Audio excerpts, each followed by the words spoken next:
Okay, so the most recent video I made was addressing plantar fasciitis. So building off of that, I've also, unfortunately had people, express that they're feeling a lot of other pain and symptoms as well. In this video, I want to continue at things we can look at if you are starting to tack on a lot of extra mileage while you're at home, whether it be through walks or jogs, or, if you're just starting some like recreational running, just getting out, people are getting out and getting sunshine and just, tacking on a lot of additional miles on their feet. So like in my recent video, we discussed, foot pain and ankle pain and heel pain, which a lot of people have expressed that they're experiencing. So that was for plantar fasciitis.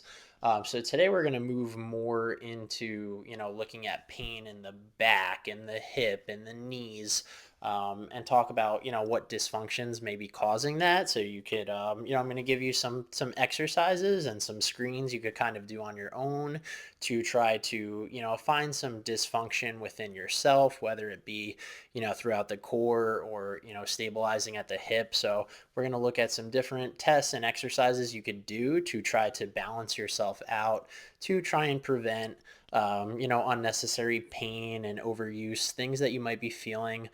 So just, a little bit of some checks and balances and routine that you could do before, you're walking or running, or just check up on to make sure that you're not getting super imbalanced to one side of your body versus the other. So we'll take a look at some of those things. Before we move into any type of screen or exercise, the first thing I want to address is your breathing. So most people when they try to start jogging or running or doing some type of cardio, they want to go at especially with running, they want to go at a high intensity. So when people, run, they want to improve their running and they want to improve their aerobic capacity. So they start running like as hard as they can. So people typically in the beginning will take their, they won't really warm up much at all, which is a problem in itself. But then when they run, they'll also just, off to the races just go, and they'll start running at a pace that they can't sustain. They, because they didn't warm up, their heart rate is going to spike super, super high, and it's not going to really stabilize very well. It's not going to come back down. It's just going to stay very high, and they're just going to push themselves until they feel some pain, run out of gas, get a breathing cramp or a stitch, and they're just going to go, go, go, go, go. So basically, what happens is when you don't warm up or you don't, kind of ramp and ease into your run, and find a comfortable pace that you can sustain. Some of these things come from experience, but if you don't pace yourself and you don't warm up and you don't do any type of routine before you start your run, if you're one of those people that just walks out the door and just starts going, once your shoes are laced up, then you're going to run into a lot of problems and dysfunction because your breathing is very, very poor while you're running. So breathing influences all of the, basically, the stabilization of your core. So if you have very dysfunctional and very poor breathing technique and pattern, you're going to have a really hard time stabilizing your core really at all while you're running. So your heart rate is going to be super high. Your nervous system is going to be pretty stressed out. You're going to be really in a fight or flight type of situation. And you're going to be taking, some almost like you're hyperventilating. You're going to be taking a lot of breaths. So somebody you might know who just started running, you might know the feeling of like when you start running and you could just hear yourself breathing and it sounds like you're going to collapse at any second. That is not good. So you should be able to start and get in some type of a rhythm. So what I would, basically what I'm getting at is if you're a new runner or, you're not an experienced runner, try to take it slow and get into start to find, test out some different distances, whether it be a half mile, 1 mile, 5K, or whatever it is, and find out, if you're using a heart rate monitor, that works even better. But if not, just try to get used to what type of effort, keeps you in a place where you can continue to whatever distance you're trying to get to, but you could do it without kind of like blowing up your heart rate and going into this crazy, breathing pattern where you're really, really huffing and puffing. Because when you're not getting air into the system, you're going to have a hard time creating pressure at the core, which is going to, allow you to, once you create stability at the core, and create some tension there, then the rest of your limbs and your muscles can work much better and can stabilize. And if there's like a really lack of stabilization at the core, it's going to lead to really unstable hips, which is going to cause shin splints and knee problems and hip problems and back pain. So it all really starts with your breathing. So when you're getting started, you really need to figure out your pacing, figure out your cadence, like what effort level is good for you to sustain, to get to whatever distance you want to get to without fluctuating so much up and down, like you're running really fast, then you got to slow down, then you try to run again, but you got to slow down again. So you need, from experience, you need to figure out your breathing and your pacing and just get comfortable out on the road before, you really worry about anything. All right, guys, so I'm going to talk pretty quickly to try and get through everything without this video being crazy long. So what we're going to do on the ground is we're going to stretch our hip flexors, which is going to hopefully get us to get better activation throughout the hip when we move to some of the other exercises. Then we're going to go to bridges and planks on the ground, and then we're going to do some stuff standing up. All right, guys, so we're just going to do a quick hip flexor stretch. So basically what you want to do is you're going to get into a half kneeling position. So one knee is going to be down, one foot's going to be forward. Okay, so we're going to be trying to stretch the leg that's at the bottom. So whatever leg is at the bottom, you're going to put that arm up as high as you possibly can and kind of reach it back a little bit. So you're going to get in almost like a 90-90 position with your front leg bent 90 degrees and your bottom leg bent 90 degrees. From there, what you're going to try to do is really try to kind of lock down at the core. So try to stay tight here and not let your back arch or let yourself lean backwards. Okay, so same side arm goes up. And without arching your back or really changing the position at your hip or your pelvis, you're just going to lunge as far as you can back and forth. Okay, so you could do this like 15 or 20 times per side. So each time as you lunge forward, try to get a little bit deeper, but same thing, try not to arch at the back. And kind of your bottom leg, try to push that leg back without arching and keep that arm up as high as possible. And then just switch and do the other side as well. So you'll do that first. All right, guys, so here's your first assessment. So we're gonna, test your ability to bridge off of one leg. So you've probably done hip bridges or glute bridges before, but basically we're gonna lie onto your back and you're gonna get your heel under your knee. So the leg that's gonna stay on the ground, it's gonna be bent probably a little more than 90 degrees. So you could feel leverage with the heel kind of tucked right under you. The other leg, you're gonna keep it straight and stick it so like the sole of your shoe is pointing right at the ceiling. And what you're going to do is basically push into that bottom leg and try to press that top shoe as high as you can towards the ceiling. So hopefully engaging the glute and a little bit of the hamstring on that bottom leg. So again, you're just going to come up.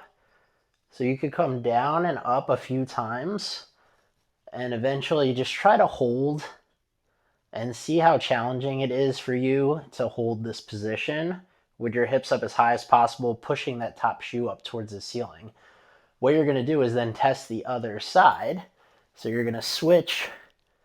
Okay, you could do a couple repetitions of actual bridging and then try to hold that position. And what you're going to do is just try to be cognizant of how it feels from side to side. So is it much harder to hold that position or push into that position on one side versus the other? See if there's any pain or real stiffness or cramping, which will lead you to kind of identify some really stiff spots or some really just overworked spots. And then try to keep doing that as an exercise. So try to hold those positions before you work out or before you run. So get into a single leg bridge position, do some holds, and just try to, if one side is feeling much more deficient than the other, try to see if you could do some extra work and some extra repetitions on that side to build up that pattern and that position of kind of hip extension and just engaging the backside of your body into that position, and see if there's a huge difference from side to side. All right, guys, last thing we'll do on the ground here is just going to be a short side plank position. So same thing as the single leg bridge. We're just going to try to see, what you experience in terms of how it feels from side to side. So that if you do have one side that's deficient, you can, use a foam roller or lacrosse balls or whatever it is that you would normally, if you're familiar with foam rolling, do your foam rolling. So you could roll, if in between sets or before you do the exercise, roll around on some spots that you identified that are pretty stiff. Then try to do these exercises and try to build up the deficient side, so it's not completely imbalanced and weak to one side versus the other. So the short side plank position, you're going to tuck one hand and one elbow, a little out from the shoulder. So you don't want to be too close under your body. You want to be out a little bit. The leg that's going to be on the bottom is going to stay 90 degrees. And from your hip down to the knee, it's just going to be a straight line. So from there, your top leg's going to be straight and you're going to lift your hips up. So we're going to come into this position. So your elbow's in contact with the ground and your bottom knee's in contact with the ground. Everything else is up. So what you're going to try to do is put some tension on the backside of your body here and just create some tension and tighten up. And then you could do some kind of leg lifts with the top leg, just like this, and try to see how long you can hold this position or how many repetitions you can do. And then when you're going to come down, flip over and do the other side as well. So when you're up there doing that leg lift or just holding that position, try to see how it feels, like how long can you hold on one side versus the other. How many leg lifts can you do on one side versus the other? And can you even hold that position for more than a few seconds on each side? So that'll tie into the bridge. So if you had a hard time bridging that single leg bridge, if you had a hard time doing that on one side, you're probably also going to have a hard time in the short side plank position with that leg on the bottom. So if I had trouble bridging on my right leg, when I'm holding myself up with my right leg, I'm also probably going to feel some difficulty there as well. So they kind of tie into each other. So there's another good exercise to do. So as a warm up or just as a position to hold, as often as you can, a couple times a week, just get into that position and start to build up the endurance, and the condition of those muscles. All right, guys, from there, we're going to do two things in a standing position, and that's going to be test and work on your split stance, so one foot in front of the other, and your single leg stance. So especially if you're running, for the most part, you're going to be moving in what's called a split stance position, which is one leg swinging in front of the other leg. So this would be a square position, so one leg next to the other leg. This is like a better base of support. So this is where you'll be more balanced. This is where people mostly hang out, throughout most of the day. You hang out in a square stance, which is why when people start running, they're starting to spend so much more time in a split stance, which, if they're not used to doing and they have some muscular imbalances, they're going to have a really hard time staying balanced. Which if you're having a hard time staying balanced in a split stance position while you're running, your body's going to be kind of bounding all over the place, which, the impact's going to start being taken by, different muscles than, are optimal. So that may be the root cause of some of your pain in some areas that are getting overworked and beat up and inflamed. And, those are the symptoms that you're feeling. So the split stance, what you want to do is picture, as if you were running, your feet are going to stay about, as wide as your hips are. So kind of as if you were standing, picture like two railroad tracks, they'll just be apart, but you're going to get in a big split, so your feet, it'll be as if you're going to lunge. And then what you're going to do is just rotate your body. So as you probably know, when you're running, your body kind of rotates a little bit, so at the core, your shoulders spin, reciprocally with your hips. So that's how you generate power to run. So you're going to get into a split stance. So you're going to be on the ball of the back foot. You're going to be flat on your front foot. You're going to bend your knees a little bit, picture as if you were going to take like a sprinter's takeoff to go run. And what you're going to do is just kind of pivot and rotate your torso and just kind of see how your balance is. Okay, so this would be right foot forward, left foot back. Then you're going to switch, get back in that position and rotate again. And just notice from side to side how balanced you feel with each foot forward or each foot back. So when you step back and start to kind of swivel a little bit, see if you start to kind of really lose your balance when you have one foot forward versus one foot back, because that's going to kind of mimic what happens when you run. All right, guys, to work on your split stance, the perfect exercise is going to be a split squat. So, which is basically a squat in a split stance, which is also sometimes called a stationary lunge. So, what you're going to do is get back in your split stance. Okay, you're going to try to keep your torso as upright as possible. And then you're going to sink your hips up and down, bending your knees. So you're going to push your back knee down towards the ground. Your front knee is going to glide forward like a little bit. So you're not going to be lunging forward. It's going to be more sinking straight up and down. You could keep your hands, in whatever position it would be as if you were running. And you're just going to kind of sink your back knee down towards the ground. Push off of both feet. And you'll split squat just like that. So side view, you'll get back in your split stance. Okay, ball of the back foot. Okay, and you're basically gonna lunge in place, trying to keep your shoulders square, chest up, eyes forward, and stay balanced. Okay, and you can do about 10 to 15 repetitions per side to start, and do a couple sets on each side to build up the balance and the strength of your split stance. This last thing we're going to work on is your single leg stance. So like I talked about, when you start running or jogging, you're going to be in split stance position. You're also going to be in single leg stance position. So as you know, when you're kind of bounding and running, usually running, there's only one foot in contact with the ground at a time. So your other leg's in the swing phase, it's going to land, your other leg's going to start coming through, and it'll cycle just like that. So usually when you're running at a good speed, only one foot is making contact with the ground at one time. So therefore, you should be able to stabilize and balance pretty well on one foot before you start taking on a lot of running. And this will be something you should continually work on as well, is the strength and stability of your single leg stance. So what you could test, there's a lot of things you could test out with single leg stance, but start by just trying to stand square on one leg, whatever leg you're standing on. See if you could take the opposite hand and touch the ground next to your foot on the inside. So you're just going to bend the knee a little bit. Okay, try not to bend too much at the spine, so you want to have most of the motion hinging through the waist. So you're going to bend the knee a little bit, try to touch the ground, and stand back up. So I'll just show you from the side. Okay, so you're going to get your balance, bend your knee, try to keep your back pretty neutral. Okay, so you're not flexing or extending at the spine. You're just bending at the waist and the knee and trying to touch the ground. A lot of people will not be able to do that. So just picture, if you can't really stand well on one leg while you're running, your muscles are going to have a hard time stabilizing yourself landing continuously over time on one leg.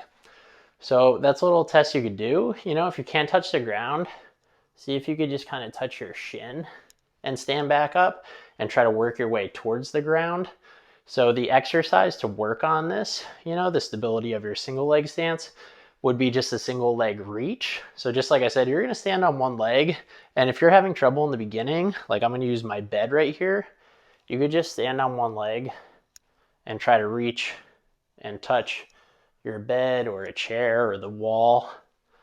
And then eventually, as you get better at that, you could try to reach down and touch the floor or something that's a little bit lower, and try to build up the stability of your single leg stance by doing a couple repetitions at a time, 10 repetitions, couple sets on each leg, and try to notice the differences from limb to limb.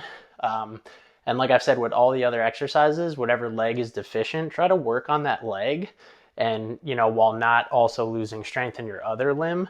And once you build up both sides when you're running, so if you build up your hips and you build up the core and your balance and your split stance and your leg strength, while you're running, you should be able to create more force, stabilize, keep a better position. Thus, if that's working, try to pace, bring your heart rate down, keep your breathing going, and, try to work on, your mechanics of running. And, I can make future videos on that. But if you do some of these assessments and you figure out, that one side in some of these positions is really struggling, just shoot me a message and let me know what it was and what you felt, and we could try to, kind of work on some of those things. So if you have any questions, let me know, just comment or contact me, do some of these little tests, and, let me know what's going on and what you feel. And hopefully, people who are experiencing symptoms or pain after a lot of walking or running or jogging, we can start to figure some of that stuff out.